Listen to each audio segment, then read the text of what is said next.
अस्सलाम वालेकुम गाइस। तो आज फिर मैं आ चुकी हूँ आपसे कुछ टॉपिक डिस्कस करने, लेकिन इस बार कोई ऐसा टॉपिक नहीं है। इस बार मैं आपसे बहुत सीरियस टॉपिक डिस्कस करने वाली हूँ, जो कि हमारे एनवायरमेंट को बहुत सीरियस स्टेप्स दे रहे हैं। डिफॉरेस्टेशन मतलब पेड़ काटना। तो गाइस इससे हमने सब ने सुना है, हम सब जानते हैं कि पेड़ उल्टा हम खुद पेड़ काटते हैं, लेकिन कभी हमने सोचा है कि हमें पेड़ काटने से कितने नुकसान होते हैं। हम तो बस यही देखना फायदा, पेड़ काटेंगे घर के लिए लकड़ी आएगी, घर में आग जलाएंगे, नहीं। लेकिन उस पेड़ काटने से आपको आग मिल जाएगी, लेकिन आपके कितने फायदे, आपकी जान जा सकती है पेड़ काटने से। पहले हमें सिर्फ पेड़ ऑक्सीजन नहीं देता, सिर्फ फ्रूट्स नहीं देते, सिर्फ मेडिसिन नहीं देते, सिर्फ शेड नहीं देते।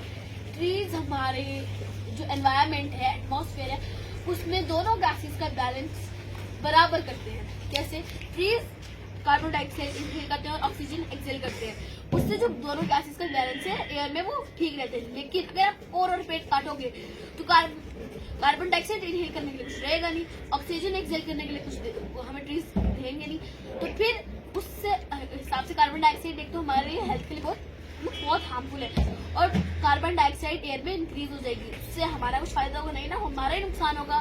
तो पेड़ काटने का पहला नुकसान। उसकी बात जैसे अभी आप देख सकते हो, बारिश हुई है, एक बार बारिश हुई है, इतनी कम बारिश क्यों हो रही है? डिफॉरेस्टेशन। अरे भाई पेड़ काटोगे तो बारिश कहाँ से आएगी? पेड़ ही तो है जो बारिश लाते हैं। सुना हम सब ने, लेकिन हमने से कोई गौर नहीं देता।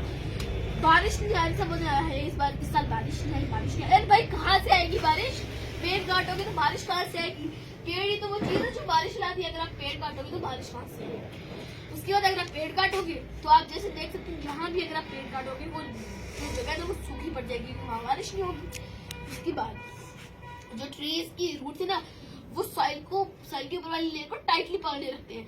अगर ट्रीज काटोगे तो वो जो ऊपर वाली लेयर है वो तो स्वेप्ट हो जाएगी, वो तो बह जाएगी ना।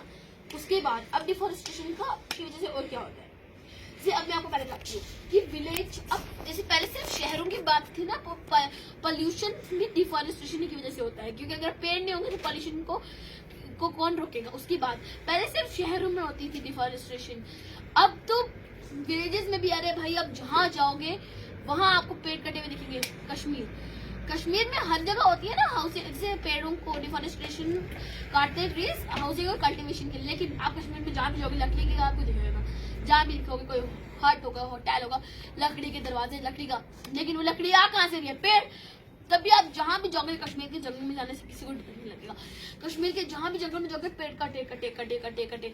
अरे भाई धरती का स्वर्ग है ना, कैसा स्वर्ग? वो कौन सा स्वर्ग होता है जिसमें पेड़ ही ना हो? तो क्या मैं बोल रही थी कि कश्मीर अगर आप घर बनाओगे लकड़ी का, उससे आपको कोई मिल करना चाहेगा, जान देगा क्या लकड़ी का? अगर आपको जान आपको ऑक्सीजन से मिलेगी, वो आपको पेड़ों से मिलेगी। पेड़ आपको इतने फायदे देते हैं, लेकिन हम लोगों ने कभी भी पेड़ का फायदा नहीं देखा, तो ये बहुत गलत बात है। ठीक है। उसके बाद global warming increase in the earth surface. अब जो गैसेस अर्थ में है हाँ, तो गाइस थोड़े से पॉज हो गए था, एक्चुअली मुझे कुछ फोन आ गया था। अच्छा गाइस, तो बात ये है कि मैं बात कर रही थी कि पेड़ काटने भी है ना। अच्छा पेड़ काट रहे हो तो बस पेड़ काट के छोड़ो मत ना, डिफॉरेस्टेशन कर रहे हो तो साथ साथ एफॉरेस्टेशन भी करो। अगर आप पेड़ काट रहे हो तो और पेड़ लगाओ, एक पेड़ काटा एक पेड़ लगाया, इससे हमारे एनवायरमेंट में बैलेंस रहेगा। आप सिर्फ पेड़ काटते जाओगे तो कुछ नहीं। अगर आप एक पेड़ काटो, एक ट्री प्लांट करो। जैसे ग्लोबल वार्मिंग का भी रीजन क्या है? डिफॉरेस्टेशन। और ग्लोबल वार्मिंग की वजह से आपको पता है जैसे फ्लड्स वगैरह कॉमन हो गए हैं, क्लाइमेट चेंज कितना होता है, एक्सट्रीम क्लाइमेट चेंज हो गया है, पोल्स पे आइस पोल्स और माउंटेन पीक्स पे ग्लेशियर्स इतना मेल्ट कर रहे हैं कि रिवर्स ओवरफ्लो हो जाते हैं। उसकी वजह से फ्लड्स आते हैं, स्टॉर्म्स भी कॉमन हो गए हैं, क्योंकि ग्लोबल वार्मिंग करना चाहिए हमें कि ग्लोबल वार्मिंग को कंट्रोल करने के लिए बस डिफॉरेस्टेशन कम से कम करो, एफॉरेस्टेशन करो गाइस। और आपको क्या करना चाहिए, बेसिक जो है आपको मैं हर कोई बोलते हैं, एक ट्री प्लांट हर दिन में अगर एक ट्री प्लांट करोगे तो ईयर में कितने सारे ट्रीज हो जाएंगे। ठीक है, ट्रीज से आप ही को फायदा होगा। और आप क्या कर सकते हो, रिसाइकिल करो, रिड्यूस करो, और जितना कम हो सके प्लास्टिक यूज करो। अगर आप कहीं सब्जियां खरीदने जा रहे हो, ठीक है, तो आपको प्लास्टिक का बैग क्यों यूज करना है?